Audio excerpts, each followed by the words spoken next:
요한복음에 나오는 7가지 표적 가운데 마지막 표적, 죽은 나사로를 살리시는 내용이 기록이 되어 있습니다. 이 마지막에 죽은 자를 다시 살리는 이 표적은 요한복음 5장 21절에서 이미 선언하신 말씀이 진리임을 나타내 보여주기 위한 것이었습니다. 요한복음 5장 21절에 보면 아버지께서 죽은 자들을 일으켜 살리심같이 아들도 자기가 원하는 자들을 살리느니라, 그렇게 말씀했습니다. 하나님 아버지께서 죽은 자를 살리시는 능력이 있는 것처럼 성자 하나님이신 예수님도 자기가 원하는 자들을 살리는 능력이 있다라고 말씀하셨는데, 그 말씀이 실제로 증언되는 사건이 오늘 본문에 기록이 되어져 있습니다. 죽은 자를 다시 살리시는 이 마지막 표적은 앞에 나오는 모든 이적들이 표적한 바 예수님께서 생명을 가져오는 분임을 결론적으로 보여주는 모든 표적들의 절정이라 그렇게 부를 수가 있겠습니다. 이 마지막 표적은 예수님 자신이 죽음 후에 부활할 것을 가리킬 뿐만 아니라 종말에 세상이 끝날 때에 그를 믿는 자들을 예수님께서 죽음에서 생명으로 옮길 것을 가리키는 표적이라고 할 수가 있겠습니다.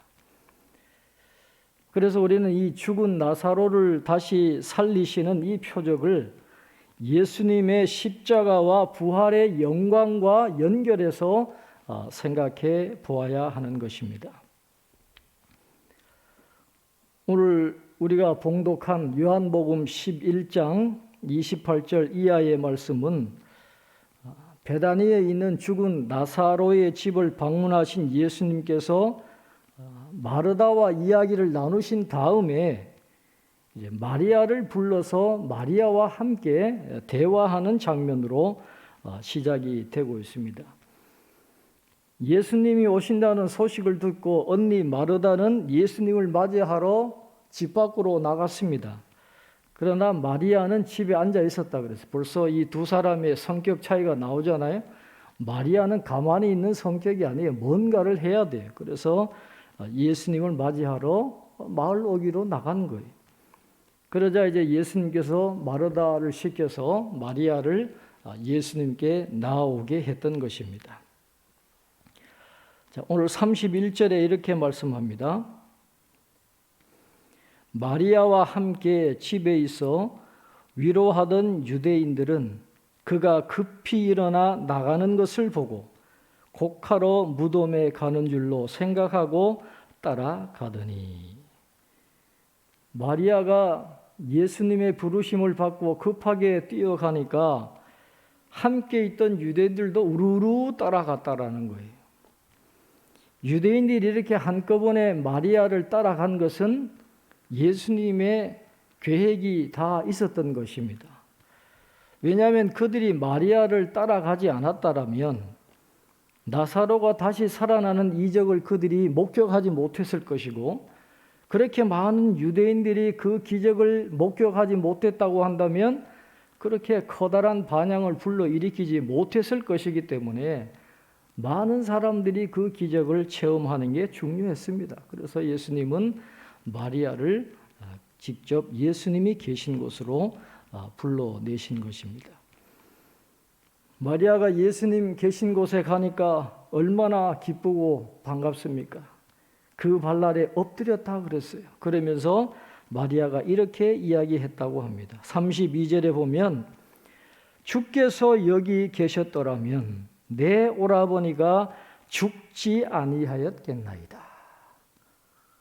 주님이 여기 계셨더라면 내 오라버니나 이제 나사로가 죽지 않았을 것입니다. 여기에 보면 이 마리아의 믿음이 나타나고 있습니다. 마리아는 예수님의 병 고치는 권능에 대해서는 확신을 갖고 있어요. 예수님은 모든 병을 고치시는 능력이 있기 때문에 주님이 여기 계셨더라면 내 오라버니가 죽지 않았을 것입니다. 분명히 예수님의 병 고치는 권능은 확신했습니다마는 예수님께서 죽은 자를 다시 살리시는 능력을 갖고 계신다라는 것은 아직까지 믿지 못했다라는, 생각조차도 하지 못했을 거예요. 병 고치는 권능은 믿었지만 죽은 자를 다시 살린다? 이런 기적은 아마 예상조차도 할 수 없었을 것입니다. 그러니까 이미 오빠가 죽었어요. 예수님이 오셔도 다시 살아날 길이 없다고 생각하니까 계속해서 눈물을 흘립니다. 그러니까 같이 온 유대인들도 함께 통곡을 하니까 그들을 보시고 예수님이 심령의 비통히 여기시고 불쌍히 여기셨다 그랬습니다. 33절에 이렇게 말씀합니다. 예수께서 그가 우는 것과 또 함께 온 유대인들이 우는 것을 보시고 심령의 비통히 여기시고 불쌍히 여기사 말씀했습니다. 예수님은 무엇을 비통하게 여기셨을까요? 대체로 이 말씀을 보면서 해석하는 것들은 가족을 잃고 슬픔에 잠겨있는 그 슬픔을 불쌍히 여기셔서 예수님이 비통히 여기셨을 것이다. 물론 그 말도 일리가 있습니다. 그러나 여기에는 더 깊은 차원이 있어요. 제가 서두에도 말씀을 드린 것처럼 이 마지막 표적은 철저하게 예수님의 십자가와 부활의 영광과 연결해서 이해를 해야 된다. 제가 그렇게 말씀을 드렸습니다. 그렇다고 한다면 단순히 그 가족을 잃은 슬픔을 불쌍히 여기셨다라는 것보다는 또 다른 관점으로 예수님이 비통히 여기셨다는 것을 우리가 바라볼 수 있게 된다는 것입니다. W.E.S. 노스라고 하는 분이 나자루스 스토리, 나사로 이야기라는 책에서 오늘 이 본문을 이렇게 해석을 합니다. 예수님이 심령의 비통히 여기신 이유가 뭘까? 그 질문을 던지면서 이 노스라고 하는 분이 이렇게 해석을 해요. 공관복음서 마태, 마가, 누가복음에는 이 죽은 나사로를 살리는 이야기가 나오지 않습니다. 오직 요한복음에만 이 나사로 이야기가 나오고 있다는 것이죠. 그렇다고 한다면 요한복음에 나오는 이 나사로를 다시 살리시는 이야기는 예수님의 순환 이야기의 흐름상 공관복음에 등장하는 겟세마네 동산에서의 예수님의 그 번민과 고난의 한 장면과 유사하다, 그렇게 이야기를 하고 있는 것입니다. 그래서 나사로의 죽음을 슬퍼하는 사람들을 보면서 예수님께서 비통히 여기신 이유는 단지 나사로와 그의 가족들을 사랑했기 때문만이 아니라는 것이죠. 물론 그들을 사랑했기 때문이라는 이유도 있지만은 더 나아가서 예수님은 나사로의 죽음을 통해서 자신의 죽음을 내다보았기 때문에 더 고통스러워하시고 비통히 여기셨다라고 하는 것입니다. 나사로의 죽음 자체보다도 예수님 자신의 죽음을 이미 내다보셨기 때문에 그렇게 비통히 여기시고 불쌍히 여기셨다는 거예요. 35절에 보면 예수님의 눈물을 흘리셨다 그랬는데 예수님의 눈물도 그런 관점에서 바라보아야 한다는 것입니다. 이 요한복음을 기록한 사도 요한은 예수님의 이 장면에서의 눈물을 통해서 뭐라고 보고 있느냐 하면 예수는 이미 그때 나사로가 죽었을 당시에 눈물을 흘리실 그때 이미 자신의 죽음을 예수님은 내다보고 계셨다라는 것을 지금 이야기하고 있고, 예수님 주변의 인물과 독자들이 이 예수님의 눈물을 통해서 예수님의 죽음을 미리 예측하도록 독려하기 위해서 이 나사로 이야기를 기록하고 있다. 그렇게 해석을 하고 있습니다. 저도 이 해석에 동의합니다. 나사로의 죽음을 통해서 예수님은 자신의 죽음을 내다보신 거예요. 그래서 요한복음에는 겟세마네 동산에서 정말 이 땀이 핏방울 되도록 그렇게 고민하면서 기도하시던 예수님의 그 모습이 기록되어 있지 않았는데 바로 이 나사로 이 이야기를 통해서 그 겟세마네 동산의 그 고민과 염려가 등장하고 있다라는 것을 우리가 볼 수 있는 것입니다. 이렇게 자신의 죽음을 미리 내다보시면서 비통히 여기시고 눈물을 흘리신 예수님은 또한 자신의 부활하심을 예표하는 나사로를 다시 살리시는 그 놀라운 일을 진행하고 있음을 보게 됩니다. 39절에 이렇게 말씀합니다. 예수께서 이르시되 돌을 옮겨 놓으라 하시니 그 죽은 자의 누이 마르다가 이르되 주여 죽은 지가 나흘이 되었음에 벌써 냄새가 나나이다. 이렇게 말씀해요. 예수께서 이르시되 돌을 옮겨 놓으라 하시니 하나님은 말씀만으로 세상을 창조하셨어요. 하나님도 죽은 자를 살리시는 능력이 있고 예수님도 죽은 자를 살리시는 능력이 있다면 그냥 말씀만 하시면 돌도 치워지고 그냥 나사로가 살아날 텐데 왜 예수님은 굳이 사람들에게 돌을 옮겨 놓으라 그렇게 말씀하셨을까요? 여기서 예수님은 하나님의 능력이 나타난다 할지라도 사람이 해야 될 일은 사람이 해야 된다는 걸 보여주는 거예요. 하나님의 역사는 사람을 통해서 나타납니다. 그래서 사람이 행할 건 사람이 해야 하나님의 역사가 나타나게 된다는 것이죠. 그리고 거기에 모여 있는 사람들이 이 돌을 옮겨놓는 그 과정을 통해서 나사로가 살아나는 것을 더 인상 깊게 그리고 더 밀접하게 체험해서 확신에 이르도록 하기 위해서 예수님은 굳이 사람들로 하여금 돌을 옮겨 놓으라 그렇게 명령을 하셨다라는 것이죠. 그러니까 마르다가 뭐라고 이야기합니까? 주여 죽은 지가 나흘이 되었음에 벌써 냄새가 나나이다 그랬어요. 여기엔 마르다의 불신앙이 나타나고 있습니다. 죽은 지 나흘이나 되어가지고 벌써 썩은 냄새가 진동합니다. 아니 이제 와서 뭘 하시겠다는 겁니까? 살아 있을 때 오셔서 뭔가를 하셨어야지.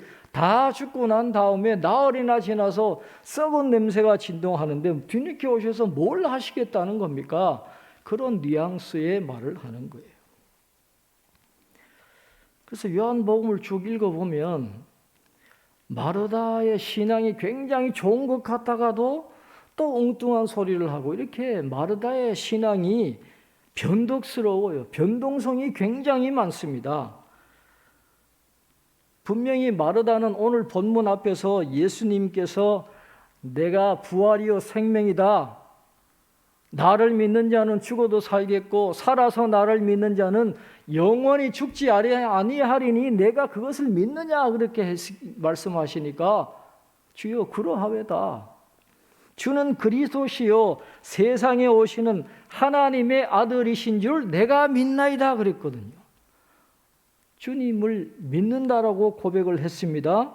하나님의 아들이라고 고백했어요. 그런 마르다였는데 막상 예수님이 나사렛 무덤 앞에 서서 돌을 옮겨 놓으라고 하니까 이미 죽어서 썩어서 냄새가 나는데 왜 불필요한 일을 하십니까? 왜 쓸데없는 헛고생을 하시려고 그럽니까?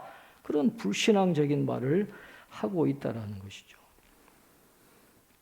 왜 마르다의 신앙은 이렇게 변동성이 많을까요? 왜 이렇게 변덕이 심할까요? 한마디로 마르다의 신앙은 이론으로서의 신앙이었기 때문에 그렇습니다. 신앙 고백은 그럴듯하게 하지만 그것은 진리를 단지 개념으로만 믿는 것에 불과했다라는 거예요. 어떤 진리를 개념으로만 믿는다라고 하는 것은 진리를 구경하는 것에 불과합니다. 진리와 화합하는 삶을 살지 못하기 때문에 그렇습니다. 다른 말로 하면 그 진리를 아직까지 삶에 적용하지 못하고 있다라고 하는 것입니다. 믿는 것과 삶이 연결이 되지 않았다라는 것이죠. 히브리서 4장 2절에 이렇게 말씀합니다. 그들과 같이 우리도 복음 전함을 받은 자이나 들은 바 그 말씀이 그들에게 유익하지 못한 것은 듣는 자가 믿음과 결부시키지 아니함이라 그렇게 말씀했어요. 결국 예수님이 하시는 말씀에 마르다는 자신의 믿음을 결부시키지 못했다라는 거예요. 생각은 하고 있지만 그 믿음에 따라서 자신의 삶을 적용하지 못했기 때문에 마르다의 믿음은 부족할 수밖에 없었고 변덕스러울 수밖에 없었다라고 하는 것입니다. 또 마르다는 우리가 잘 아는 것처럼 열심히 일을 하는 일꾼이었어요. 나사로가 병이 들어서 누워있을 때 죽기 전에 마르다가 오빠를 위해서 얼마나 많은 노력을 했겠어요. 수많은 일을 맡아서 부엌에 예수님 접대할 때 모든 일을 맡아서 했던 그런 마르다이기 때문에 놀라운 그런 일들을 했을 거예요. 몸에 좋다라는 거 다 구입해 가지고 그렇게 열심히 했을 건데, 그러나 우리가 잘 알아야 되는 것은 일하는 것 자체가 믿음과 동일하지는 않다라는 것입니다. 우리가 주님의 일을 열심히 한다고 하지만은 그 일 자체가 우상시되어 가지고 오히려 믿음을 방해할 수가 있다는 걸 우리가 알아야 됩니다. 주님은 우리가 일하는 것보다는 주님과 만나기를 원하기를 주님은 우리에게 바라시는 거예요. 참된 신앙은 주님과 함께하는 삶인데 마르다는 이 부분에 조금 부족한 게 있었습니다. 예수님은 그런 마르다의 부족한 신앙을 잘 알고 계십니다. 그래서 그것을 교종시켜 주십니다. 바로 그 현장에서 부활의 능력을 그녀가 체험하게 함으로 모든 유대인들이 믿고 있었던 것처럼 세상 끝날에만 부활이 있는 것이 아니라 주님이 계신 바로 그곳, 그 현재의 순간에도 주님의 능력으로 부활이 가능하다라는 것을 체험하게 하시고 확신하게 하시는 것입니다. 오늘 40절에 예수님은 마르다에게 중요한 말씀을 하십니다. 이번 주 우리가 암송할 말씀인데 40절에 이렇게 예수님이 말씀하십니다. 예수께서 이르시되 내 말이 내가 믿으면 하나님의 영광을 보리라 하지 아니하였느냐 하시니. 여러분, 여기서 순서가 중요합니다. 믿음이 먼저 나왔고 하나님의 영광이 나중에 나왔다라는 거예요. 믿음이 먼저입니다. 그러나 우리는 얼마나 자주 이걸 거꾸로 바꿉니까? 하나님이 영광을 보여주시면 제가 믿겠습니다. 기도에 응답해 주시면 제가 믿겠습니다. 기적을 보여주시면 제가 믿겠습니다. 돈을 주시면 제가 믿겠습니다. 병이 낫게 하시면 제가 믿겠습니다. 우리는 이렇게 믿음과 하나님의 영광을 바꾸어요. 그러나 예수님은 말씀하십니다. 내가 믿으면 하나님의 영광을 보리라. 믿음이 먼저라는 거예요.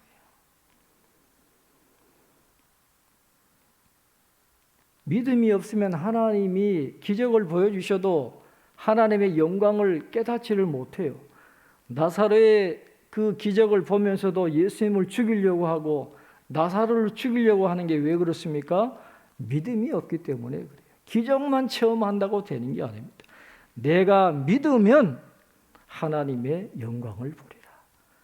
하나님의 영광은 믿음이 있는 자들에게 더 깊이 드러나게 된다는 것입니다. 믿음이 먼저입니다.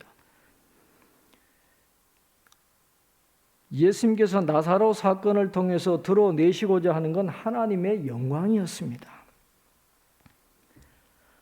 마르다와 마리아로부터 나사로가 병들었다는 소식을 들었을 때 예수님이 이렇게 말씀하셨습니다. 요한복음 11장 4절 말씀에 예수께서 들으시고 이르시되 이 병은 죽을 병이 아니라 하나님의 영광을 위함이요 하나님의 아들이 이로 말미암아 영광을 받게 하려 함이라 하시더라. 죽음이라고 하는 그 고난과 고통이 영적으로 보면 하나님의 영광을 드러내는 통로가 되었다라는 것입니다. 오늘 우리에게 순간순간 닥치는 여러 가지 어려움이 있을 것입니다. 때로는 죽음과도 같은 그런 고난이 닥쳐오겠지만은 우리가 이런 시각으로 그런 고난을 바라보아야 되는 것입니다. 고난은 위장된 축복이라 그러잖아요. 어려움을 당할 때 낙심하지 말고 믿음의 눈으로 바라보면서 인내하고 그 모든 어려움들을 잘 이겨내면 그런 우리들을 통해서 하나님이 영광을 받으시게 된다라는 것입니다. 우리의 삶의 궁극적인 목적은 솔리 데오 글로리아예요. 하나님께 영광을. 이 땅의 부귀영화가 우리 삶의 목적이 아닙니다. 우리 삶의 목적은 행복이 아니라 거룩에 있다는 걸 우리는 기억해야 합니다. 그래서 예수님은 내가 믿으면 하나님의 영광을 보리라 그렇게 말씀했어요. 그래서 하나님의 영광을 목도하기 위해서는 믿음의 순종이 먼저 있어야 되거든요. 그래서 돌을 옮겨 놓으라 하는 말씀에 믿음의 순종이 있어서 돌을 옮겨 놓을 때 놀라운 역사와 기적이 일어나게 되는 것입니다. 41절, 42절 말씀 우리 한번 같이 읽겠습니다. 41절, 42절입니다. 돌을 옮겨 놓으니 예수께서 눈을 들어 우러러보시고 이르시되 아버지여 내 말을 들으신 것을 감사하나이다. 항상 내 말을 들으시는 줄을 내가 알았나이다. 그러나 이 말씀하옵는 것은 둘러선 무리를 위함이니 곧 아버지께서 나를 보내신 것을 그들로 믿게 하려 함이니이다. 아멘. 돌을 옮겨 놓으니 그랬어요.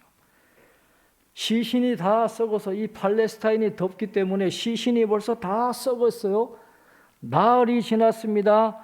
이제 더 이상 살아날 가능성이 없다라는 그런 인간적인 생각이 있지만은 그러나 예수님이 돌을 옮겨 놓으라고 하시니 우리가 순종해서 돌을 옮겨 놓겠습니다 하는 그런 마음으로 돌을 옮겨 놓습니다.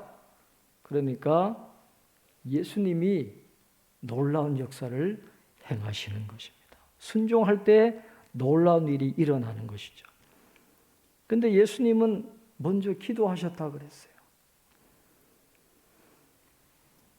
오늘 예수님의 기도하는 장면이 나타나고 있고 제자들에게 모범을 보여주시기 위해서 먼저 기도하셨다 그랬습니다. 오늘 이 말씀을 보면 예수님은 성자 하나님이시잖아요. 그럼에도 불구하고 자신이 기도해야 된다는 것에 대해서는 아무런 의문도 없었던 것 같아요.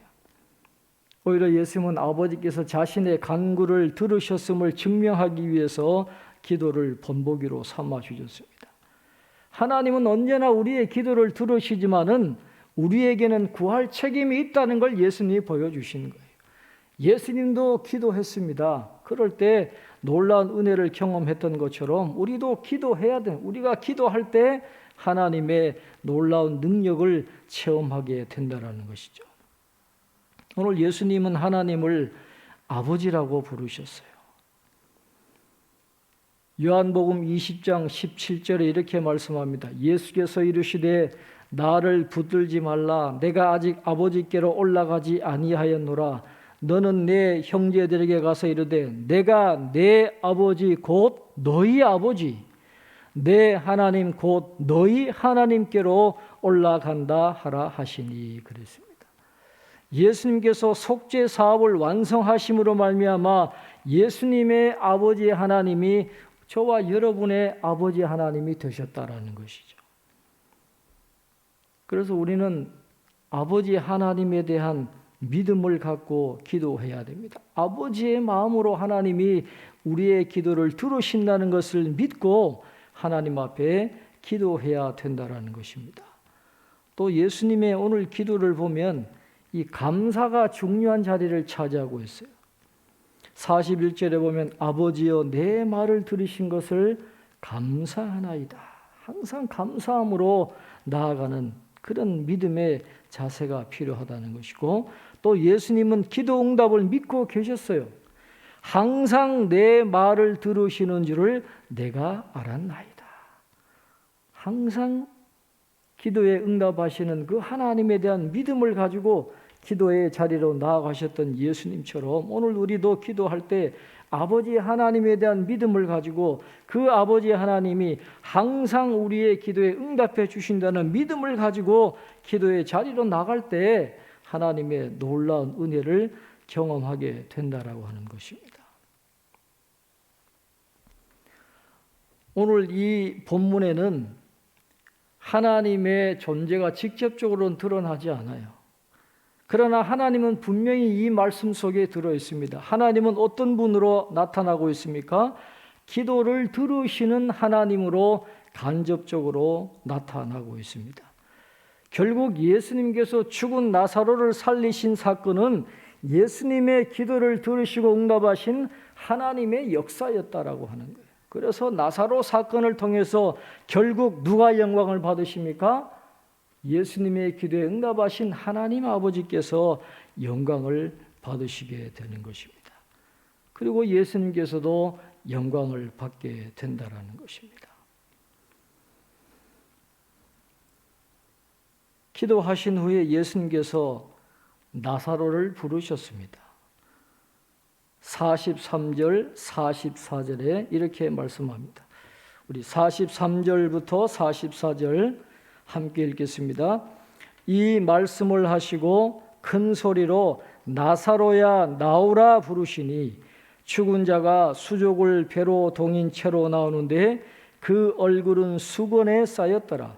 예수께서 이르시되 풀어놓아 다니게 하라 하시니라. 아멘. 나사로야 나오라 부르시니 예수님은 오늘도 저와 여러분을 부르십니다. 나오라고 그렇게 말씀하십니다. 나사로야 나오라. 이 말씀을 오늘 우리들에게 적용하면 이런 말씀이 될 것입니다. 너희는 환희의 삶을 살거라. 내가 살아있는 하나님이니 너희도 그 죽음의 자리를 떨치고 생명으로 나아오너라. 나 있는 곳에는 생명이 있고 변화가 있고 성장이 있고 진보가 있고 꽃핌이 있고 뭔가 새로운 것이 있을 것이니 내가 모든 것을 새롭게 하겠다. 믿고 내게로 나아오너라. 오늘도 저와 여러분을 예수님이 부르십니다. 무덤에서 나오라는 것입니다.